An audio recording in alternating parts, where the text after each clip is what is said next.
Friuli TV 24, la TV tra la gente, per la gente, con la gente.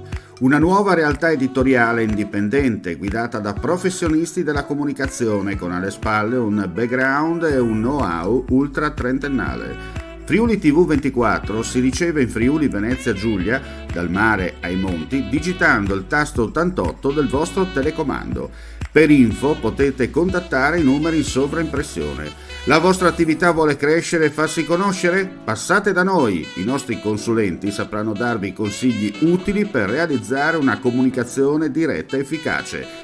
Noi ci siamo, e voi?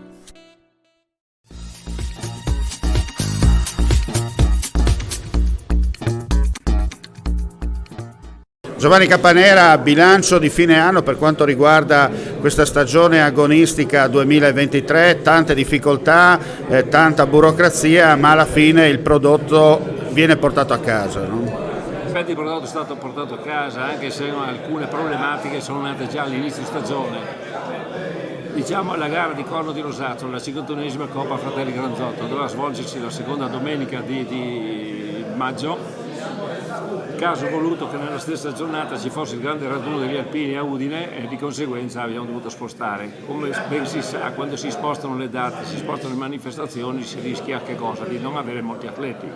Non ci sono stati molti atleti in effetti quel giorno, però la gara è stata bella, percorso nuovo, ben battagliata. Poi il fatto è che poi l'ha vinto un friulano, Zanuta, del team Tiepolo, anche quella è stata la ciliegina sulla torta. Una cosa da dirsi per quella gara lì sarebbe da rivedere con i promotori di Corno di Rosazzo, magari per il prossimo futuro puntare a fare qualche cosa, farla passare perlomeno nazionale, da regionale a nazionale, vista la partecipazione che possiamo avere qui da noi. Ormai siamo rimasti in pochi a organizzare gare di juniores, per cui non è difficile farla diventare nazionale. Per quanto riguarda la gara di Corno, poi siamo andati alla gara di Gran Premio Valle del Natisone, 10° Gran Premio, 20° Trofeo Civibank. Quella è venuta più che bene, 100 passa corridori iscritti, tutto il Trivento, vinto un padovano, e questo è turismo.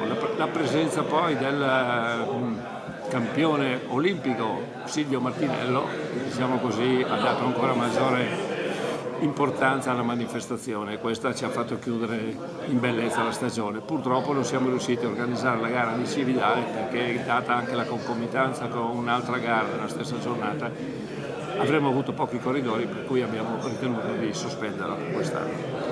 Per quanto riguarda invece il 2024? Il 2024 la ritentiamo tutto per tutto. Abbiamo proposto al comitato regionale le 4 gare, mantenendo la data, tornando alla data solita, seconda domenica di maggio per la gara di Corno di Rosazzo, primi di luglio, adesso non ricordo bene la data, gara di 13°, ultima o penultima domenica di settembre la gara di San Pietro Natisone e dulcis in fundo, seconda domenica di ottobre, chiusura della stagione con la gara di Cividale.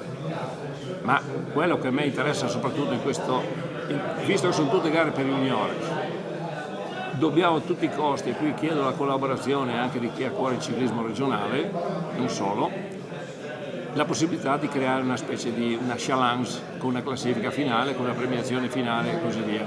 E questo sarebbe anche, come dire, la formula migliore per richiamare più atleti, più squadre e dare maggiore visibilità di conseguenza al nostro territorio.